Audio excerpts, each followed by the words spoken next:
The morning mist clung to the ancient cobblestones of Windsor as thousands gathered, their breath visible in the crisp air. Phone cameras were raised like modern torches, each person hoping to capture that one perfect moment when history would unfold before their eyes. But what they didn't know was that behind the palace walls, Prince William was facing the most challenging decision of his royal life, one that would reshape the monarchy forever. As the royal motorcade prepared to depart, William stood before a mirror, adjusting his ceremonial uniform one final time. The weight of his father's crown seemed heavier today, not because of its gold and jewels, but because of the secret he carried. A secret that would soon change everything the British people thought they knew about their future king. The proclamation waiting to be announced wasn't just another royal ceremony. It was the beginning of a new chapter that would test the very foundations of tradition, challenge centuries of protocol, and reveal a side of Prince William that even his closest advisors had never seen. This is the true story of that extraordinary day when a prince became more than a royal figure. He became a voice for change in a world desperately needing hope. The first rays of dawn painted the sky in shades of gold and pink as Prince William opened his eyes in the private quarters of Kensington Palace. Today was not like any other day in his royal calendar. The weight of anticipation hung in the air like morning fog, and he could feel it settling on his shoulders even before his feet touched the cold marble floor. Catherine was already awake beside him, her eyes reflecting the same mixture of excitement and nervousness that had kept them both tossing and turning through the night. They had talked until nearly 3 in the morning about what this day would mean, not just for them, but for the entire royal family and the British people who looked to them for guidance and stability. "Are you ready for this?" Catherine whispered, her hand finding his in the dim light filtering through the heavy curtains. William squeezed her fingers gently, drawing strength from her presence, as he always did. "I don't think anyone can ever be truly ready for something like this," he replied honestly. "But it's time." The palace had been buzzing with activity since before sunrise. Staff members moved through the corridors with purpose, their usual quiet efficiency heightened by the importance of the day ahead. The royal protection officers had conducted their final security sweeps, the communications team had triple-checked all equipment, and the ceremonial guards had polished their uniforms until they gleamed like mirrors. In the private dining room, William and Catherine shared a quiet breakfast, though neither had much appetite. The morning newspapers lay folded on the table, their headlines speculating about the nature of the special proclamation that had been announced just 48 hours earlier. Royal correspondents have been working around the clock, trying to piece together clues from palace sources, but the true purpose of today's gathering remained a closely guarded secret. "The children asked about it again last night," Catherine mentioned, stirring her tea absently. "George is old enough to understand that something important is happening." William nodded, his mind drifting to his eldest son who had inherited his serious nature and keen observation skills. At just 11 years old, George was already showing signs of the weight he would one day carry, asking thoughtful questions about duty, service, and what it meant to be royal in the modern world. "We'll explain everything to them tonight," William promised. "They deserve to hear it from us first, before the media starts their analysis." The sound of footsteps in the corridor announced the arrival of Sir Edward Fitzwilliams, William's private secretary, whose usually calm demeanor showed subtle signs of the pressure he'd been under for weeks. The planning for this day had required absolute discretion and coordination with multiple government departments, security agencies, and palace staff. "Your Royal Highness," Sir Edward said with a respectful bow, "the final preparations are complete.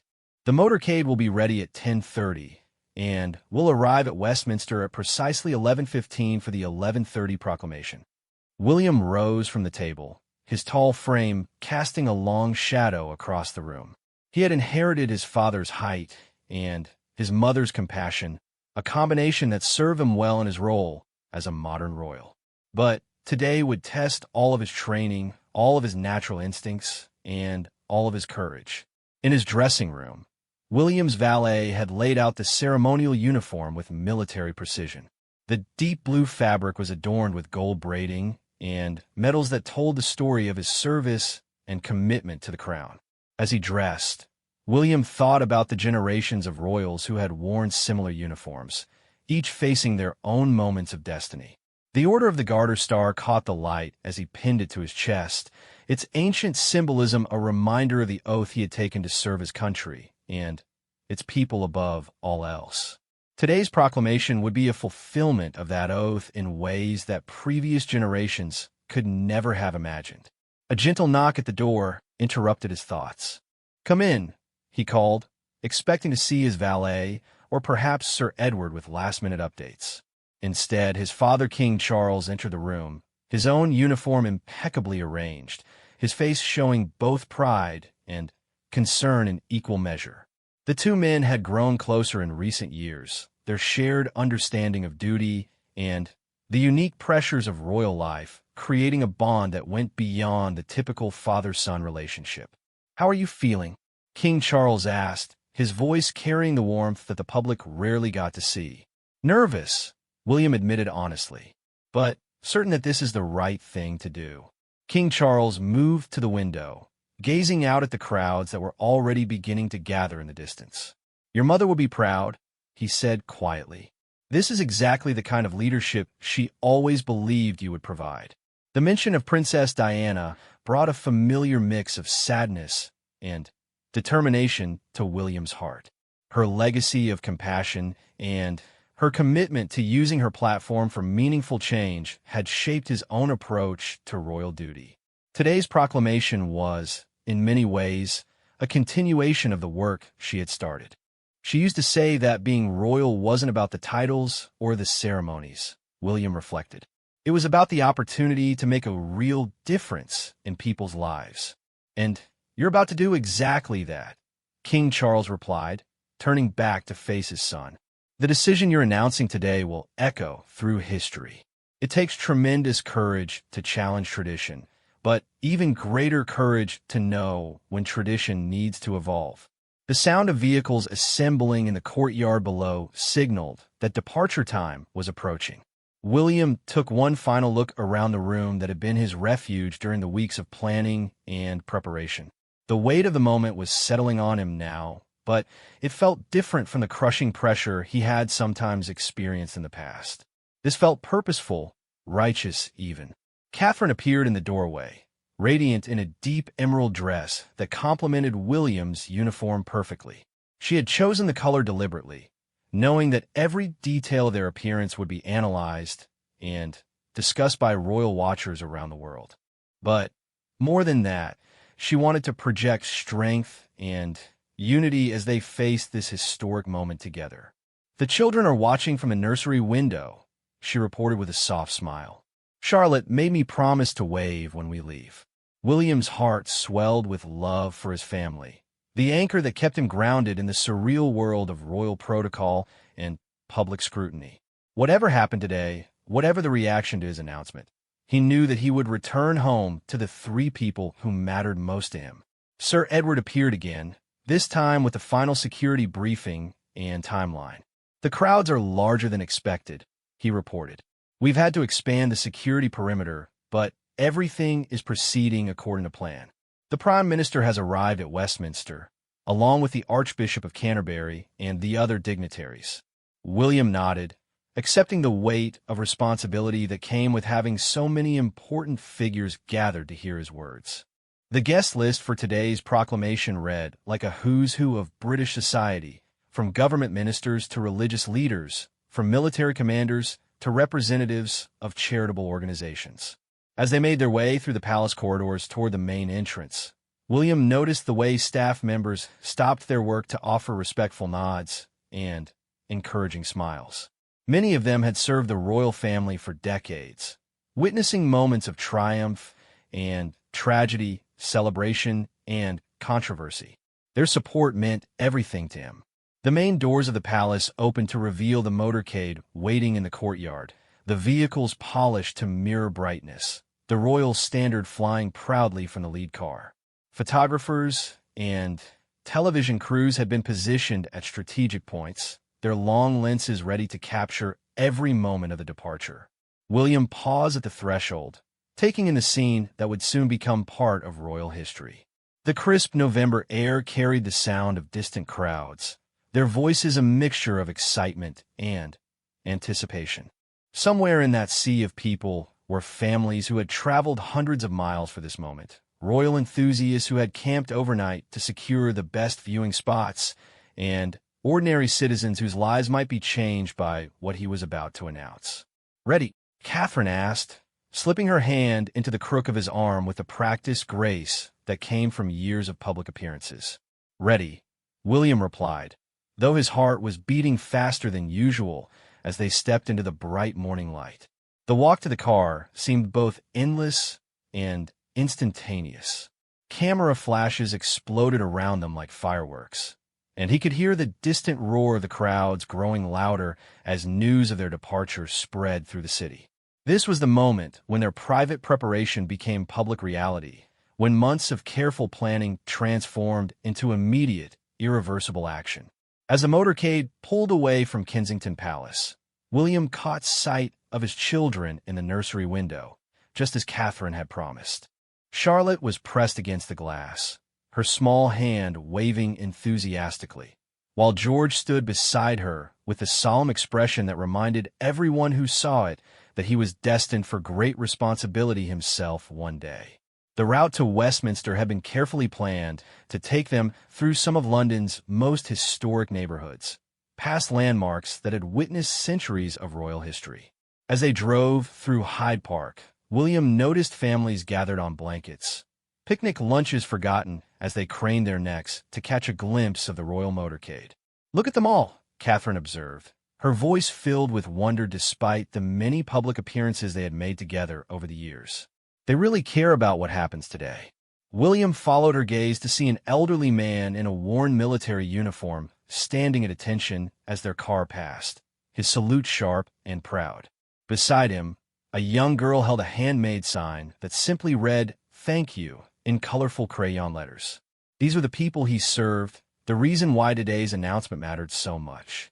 The radio in their car crackled with updates from the security team, confirming that all checkpoints were clear and that they were maintaining their scheduled timing. In the distance, the ancient spires of Westminster Abbey came into view, their Gothic silhouettes reaching toward the cloudy November sky like prayers made manifest in stone. As they approached their destination, William felt the familiar transformation that occurred during important royal events. The nervous energy of the morning was crystallizing into focused determination. This was what he had been born to do, what he had been trained for since childhood, but it was also something entirely new and unprecedented. The motorcade slowed as they entered the final approach to Westminster, the crowds growing denser and more vocal with each passing moment. William could see the temporary barriers that had been erected to manage the thousands of people who had gathered, the sea of faces that would witness history in the making. Today would change everything. And as their car came to a stop before the historic building where so many momentous announcements had been made before, Prince William knew that there was no turning back. The moment the royal car door opened, the world seemed to explode with sound and light. Camera flashes burst like lightning across the crowd, while the roar of thousands of voices created a wall of noise that was both overwhelming and exhilarating. William stepped out first, his ceremonial uniform catching the pale November sunlight, every golden thread and polished button gleaming with purpose. He turned to assist Catherine, whose emerald dress fluttered in the brisk wind that swept across Westminster's ancient courtyard. Her smile was radiant and confident, the perfect complement to his more serious demeanor. Together, they represented not just the future of the monarchy, but the bridge between tradition and progress that Britain desperately needed in these uncertain times. The red carpet stretched before them like a river of crimson, leading toward the entrance of Westminster Hall, where dignitaries from across the Commonwealth and beyond waited in anticipation.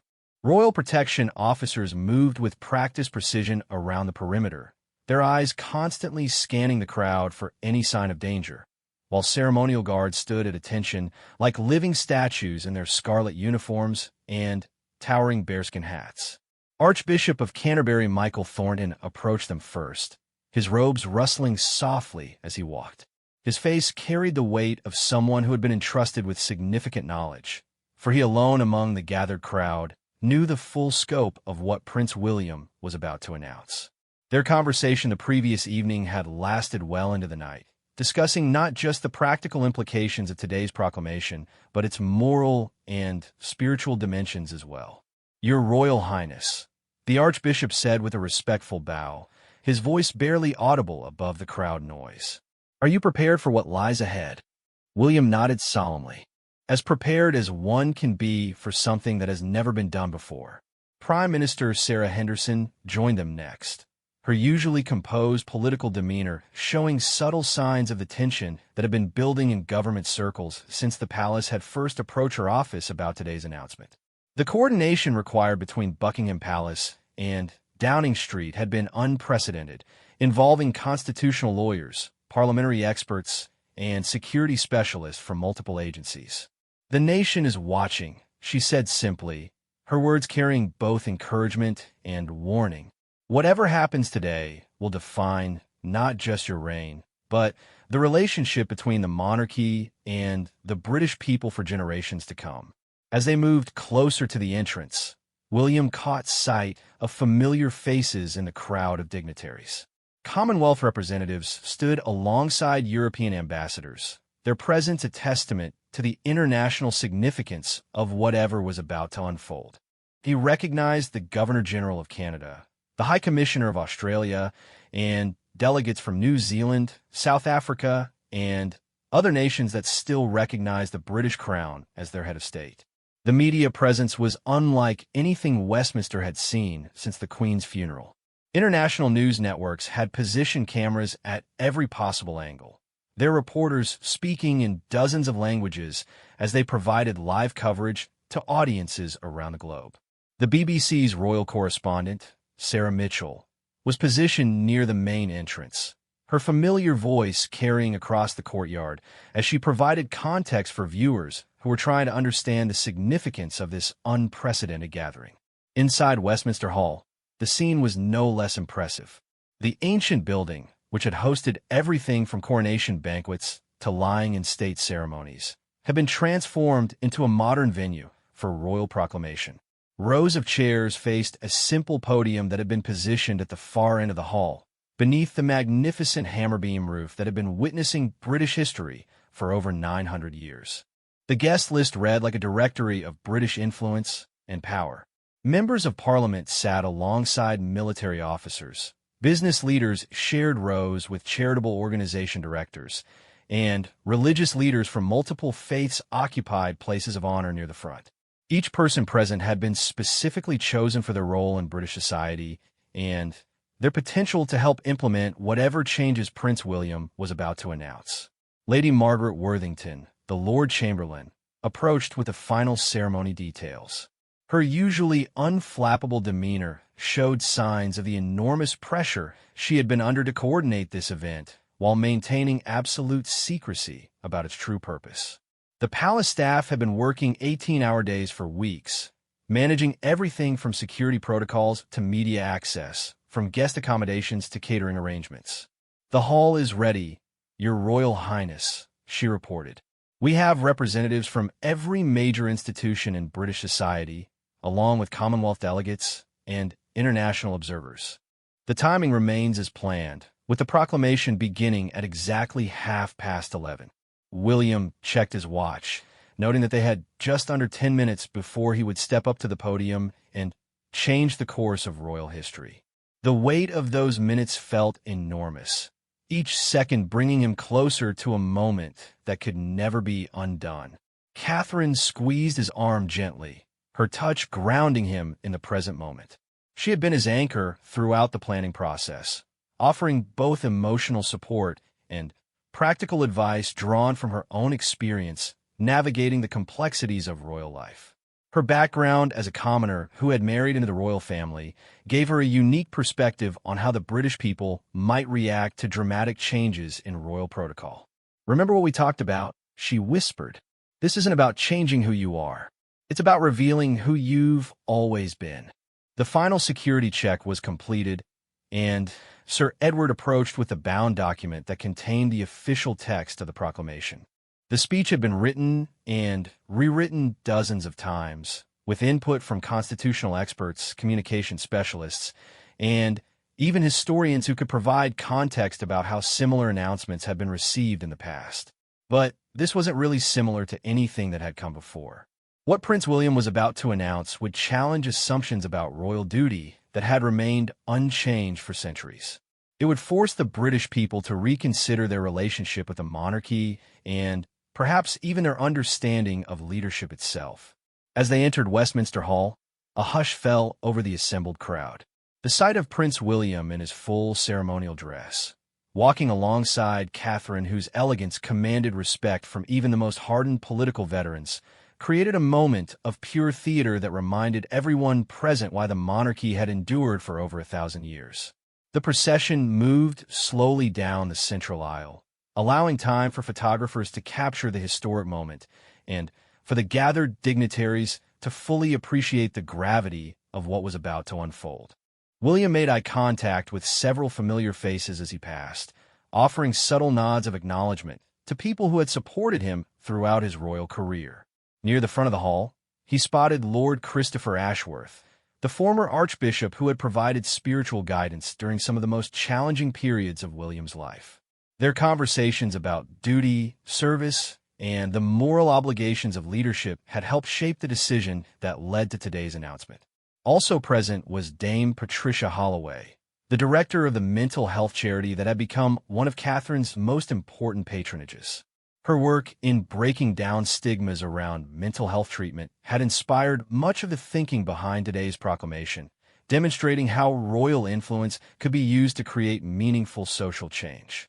The podium stood before them now, simple and unadorned except for the royal coat of arms that had been placed at its base.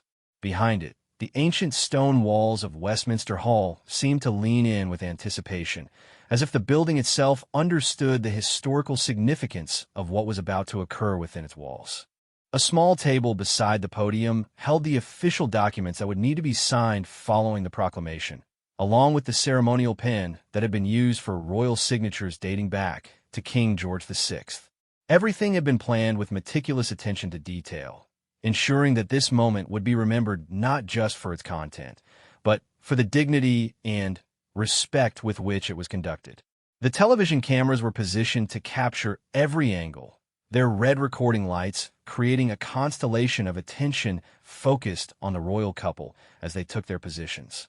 William could feel the weight of millions of eyes watching through those electronic windows, people in living rooms and offices across Britain and around the world who had paused their daily routines to witness this unprecedented moment.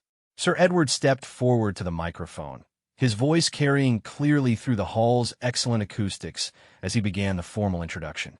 Ladies and gentlemen, distinguished guests, and representatives of the Commonwealth realms, it is my honor to present His Royal Highness, Prince William, heir apparent to the British throne, who will now deliver a royal proclamation of exceptional importance to the Crown and to the British people.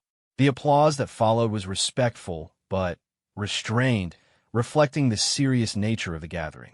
This wasn't a celebration, but rather a moment of solemn witness to whatever transformation was about to be announced. William stepped up to the podium, his tall frame commanding the space with natural authority that seemed to flow from generations of royal breeding. He looked out over the sea of faces before him, taking in a mixture of anticipation, curiosity, and concern that was written across the features of some of Britain's most influential citizens. These were the people who would help determine whether his announcement would be received as bold leadership or dangerous departure from tradition. His hands rested on the podium as he prepared to speak, the text of his proclamation memorized so thoroughly that he barely needed to glance at the prepared remarks. This was a message that came from his heart as much as his head, a decision that had been years in the making and could no longer be delayed. The silence in the hall was complete now, broken only by the soft whirring of camera motors and the distant sound of crowds still gathering outside. Even the usually bustling Westminster seemed to have paused in anticipation, as if all of London was holding its breath for what would come next. Prince William looked directly into the main television camera, knowing that this moment would be preserved forever in the archives of royal history. When future generations studied the evolution of the British monarchy, they would mark this day as a turning point, the moment when tradition and progress finally found a way to coexist. "My fellow Britons," he began, his voice carrying clearly through the hall and across the airwaves to millions of listeners. "I stand before you today, not just as your future king, but as a father, a husband, and a man who believes deeply in the power of service to transform lives and strengthen communities." The immediate aftermath of Prince William's proclamation was unlike anything Westminster Hall had witnessed in its 9 centuries of existence. The carefully orchestrated formality that typically characterized royal events dissolved into something far more human and immediate. Delegates rose from their seats, some applauding enthusiastically while others stood in stunned silence, still processing the revolutionary nature of what they had just heard. Prime Minister Henderson was the first to approach the podium, her political instincts recognizing the need for immediate government support of the royal announcement. Her face showed a mixture of admiration and concern as she considered the enormous coordination effort that would be required between Downing Street and Buckingham Palace to implement such sweeping changes. "Your Royal Highness," she said, her voice pitched low enough that only those immediately nearby could hear. "This is either the most brilliant political move in royal history or the most dangerous gamble ever taken by the crown." William met her gaze steadily, his expression showing no doubt about the path he had chosen. "Sometimes leadership requires taking risks that others consider impossible," he replied.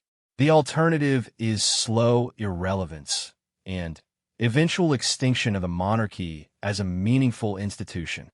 Around them, the hall buzzed with intense conversations as delegates tried to process the implications of what they had witnessed. Constitutional lawyers were already on their phones with legal chambers, while charity directors were calculating how the Democratic Crown Council might affect their funding and operations. Dame Patricia Holloway pushed through the crowd surrounding the podium, her face bright with excitement. As someone who had spent decades working on social issues that often struggled for adequate funding and political support, she recognized the potential of having royal resources directly focused on community needs. "The impact on homeless services alone could be transformational," she said breathlessly. "If even a fraction of royal properties are converted as you suggested, we could house thousands of families currently sleeping rough in London." Catherine joined the conversation, her own experience with charitable work giving her deep appreciation for Dame Patricia's enthusiasm. "That's exactly what we're hoping for," she agreed. "Resources sitting idle in royal estates, while people suffer on the streets, has always seemed unconscionable to us." The international reaction was equally intense. Commonwealth representatives were gathering in small groups, their animated discussions reflecting the complex political calculations required when a shared head of state announces fundamental changes to their role. The Governor-General of Canada was deep in conversation with her Australian counterpart, both women clearly working through how to present these developments to their respective governments. Archbishop Thornton approached with measured steps, his clerical robes rustling softly against the ancient stone floor. His face reflected the deep satisfaction of someone who had seen moral conviction transformed into concrete action. Their private conversations over recent months had explored the theological dimensions of servant leadership, and today's announcement represented the practical application of those spiritual principles. "You've answered the question that has haunted the monarchy for generations," he said quietly. "How to maintain relevance and moral authority in an age that demands authenticity above all else." The media reaction was immediate and intense. Royal correspondents who had covered dozens of ceremonial proclamations found themselves scrambling to provide adequate context for an announcement that defied all their experience. Sarah Mitchell, the BBC's veteran royal reporter, was broadcasting live from outside Westminster, her usually composed demeanor showing signs of the excitement that came with covering genuinely historic news. "What we've just witnessed," she told her global audience, "represents nothing less than a complete reimagining of constitutional monarchy. Prince William hasn't just announced new programs or charitable initiatives. He's fundamentally redefined what it means to be royal in the 21st century." Inside the hall, Sir Edward was coordinating with palace communications staff to manage the flood of media requests that were already pouring in from around the world. News organizations that had planned routine coverage of a royal proclamation suddenly found themselves reporting on one of the most significant constitutional developments in British history.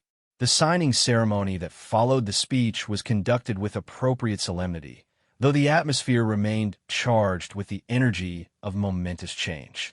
William used the ceremonial pen to formally authorize the immediate implementation of the People's Crown Initiative, each signature representing legal commitment to transformation that could not be easily reversed.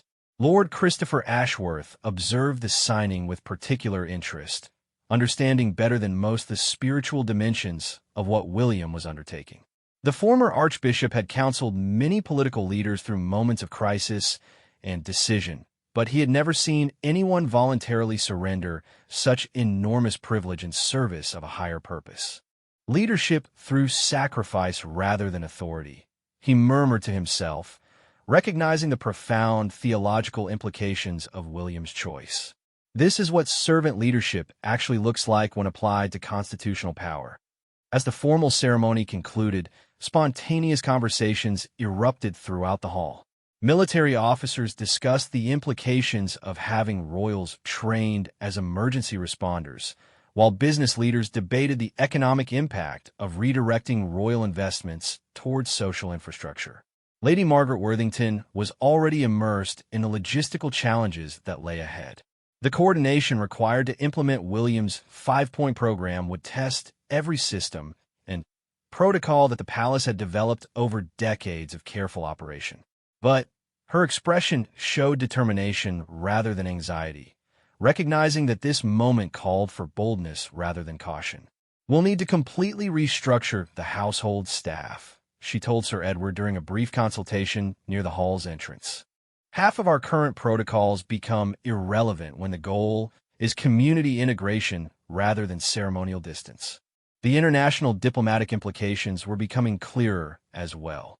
Foreign ambassadors were calculating how their relationships with Britain might change when a monarchy became more actively engaged in social policy and international development. The potential for the royal family to become more effective advocates for British interests abroad was balanced against concerns about traditional diplomatic protocol. French Ambassador Marie-Claire Dubois approached William during the informal reception that followed the signing ceremony. Her elegant manner reflected both respect for the office and curiosity about the man who had just transformed it so dramatically. "Your Royal Highness," she said in accented but perfect English, "President Macron asked me to convey his interest in learning more about your Community Crown program. There are aspects of your approach that might inform our own discussions about democratic renewal in France." William was pleased, but not surprised by the international interest his announcement was generating. The challenges facing modern democracies were not unique to Britain, and he had hoped that successful royal reforms might inspire similar innovations in other countries struggling to maintain public confidence in their institutions. "Constitutional monarchy has often served as a bridge between tradition and progress," he replied. "If our experiment succeeds, I hope it will demonstrate new possibilities for democratic leadership everywhere." As the afternoon progressed, the true magnitude of what had been set in motion became increasingly apparent. The crowds outside Westminster had grown rather than dispersed, with thousands of people gathering to celebrate or protest the royal announcement. The mixture of reactions reflected the deep divisions in British society about the role of traditional institutions in contemporary life. Television news programs had interrupted their regular programming to provide continuous coverage of the royal proclamation and its immediate aftermath. Political commentators were already debating whether William's reforms would strengthen or weaken the monarchy's position, while constitutional experts attempted to explain the legal complexities involved in such fundamental institutional change. The personal dimension of the day was not lost on Catherine, who had watched her husband transform from nervous expectation to confident leadership over the course of the afternoon. She understood better than anyone the months of private struggle that had led to this public commitment, the sleepless nights spent wrestling with questions of duty, tradition, and moral obligation. As they prepared to leave Westminster Hall, William took a moment to look back at the scene of his historic announcement. The ancient building had witnessed coronations and state trials, celebrations, and condemnations, but it had never hosted an event quite like this one. The voluntary transformation of royal power in service of democratic values represented something genuinely new in the long history of British governance. The return journey to Kensington Palace would be different from their arrival that morning. Then, they had carried the weight of momentous decision. Now, they bore the responsibility of unprecedented commitment.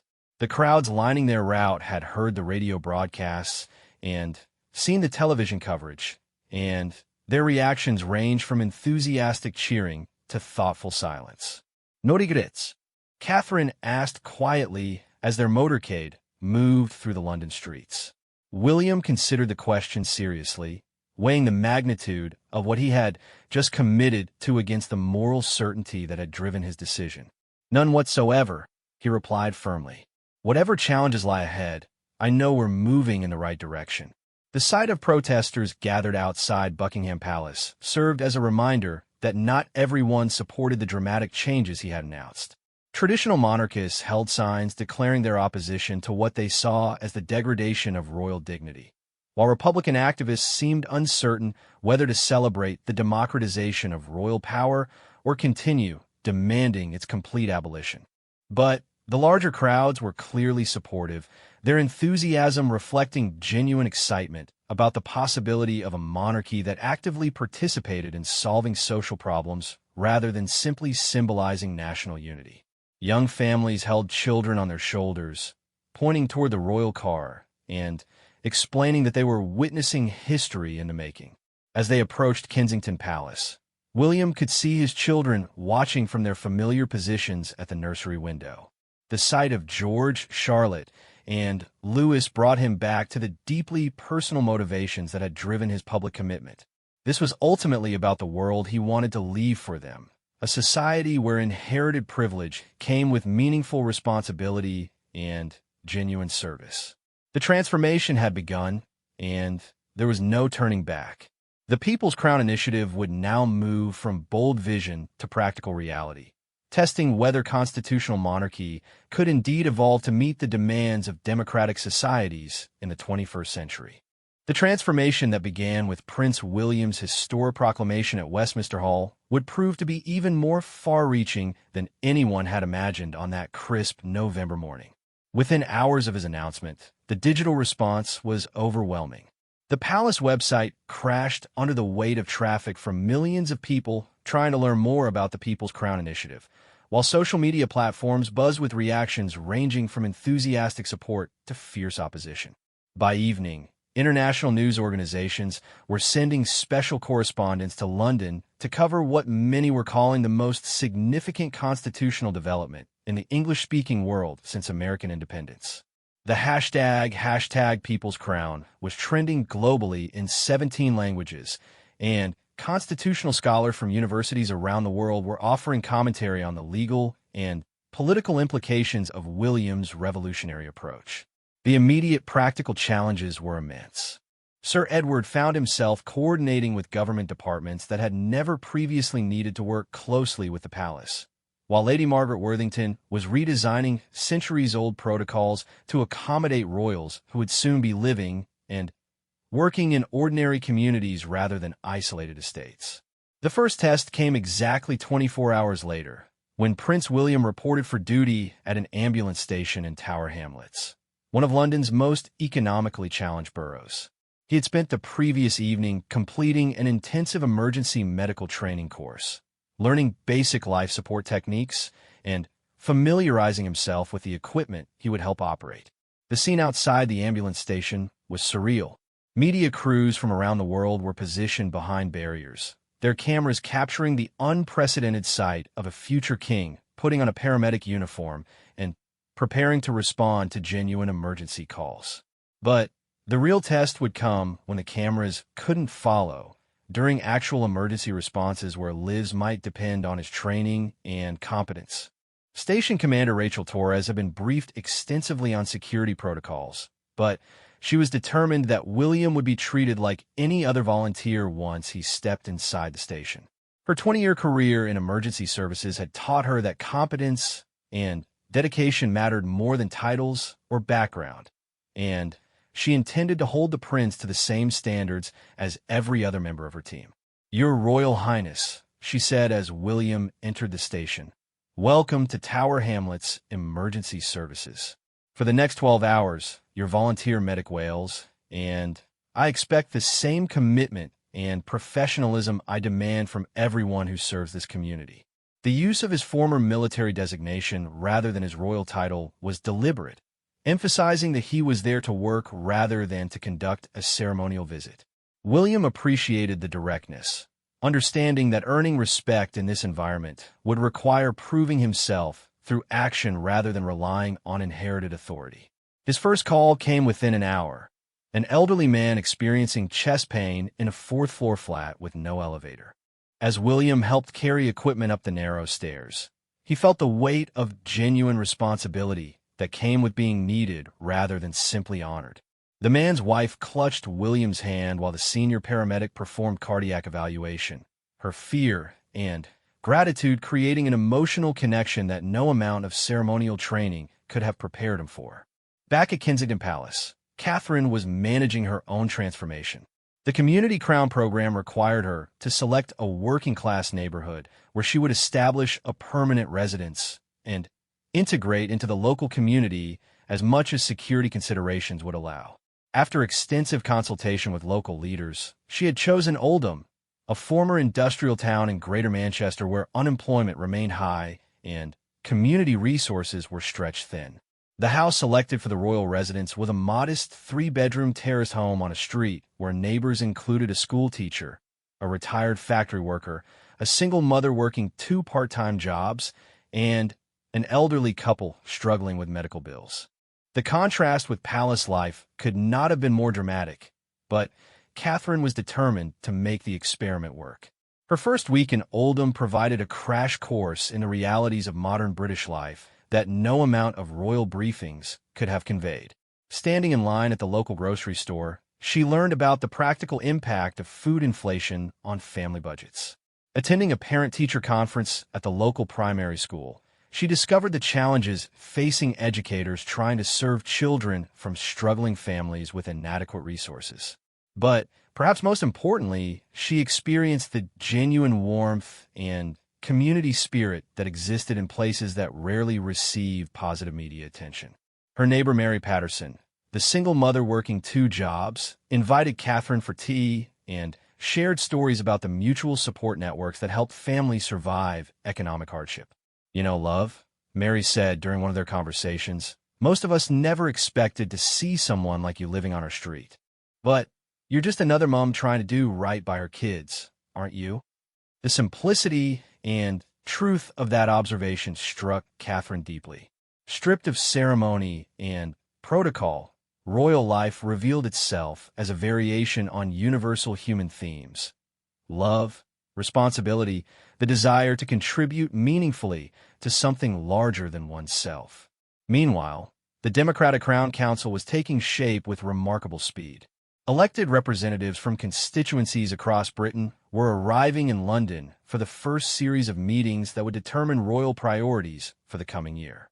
The process was unlike anything in British political history, creating a direct democratic link between ordinary citizens and the monarchy that bypassed traditional governmental structures.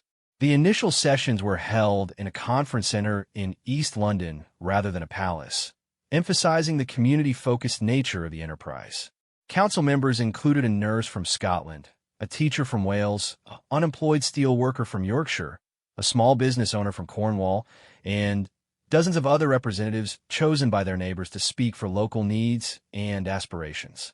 Margaret Thompson, a community organizer from Liverpool who had been elected to represent Merseyside, was initially skeptical about the entire enterprise. She had spent her career fighting for resources that seemed to consistently go to wealthier areas, and she wondered whether royal involvement would make any practical difference to the family she represented. But when Prince William joined the council session via video link from his ambulance station, still wearing his paramedic uniform after completing a 12-hour shift, her skepticism began to soften.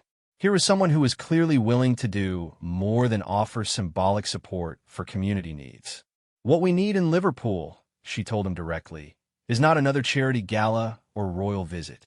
We need decent housing, job training programs, and mental health services for young people. Can your initiative actually deliver those things?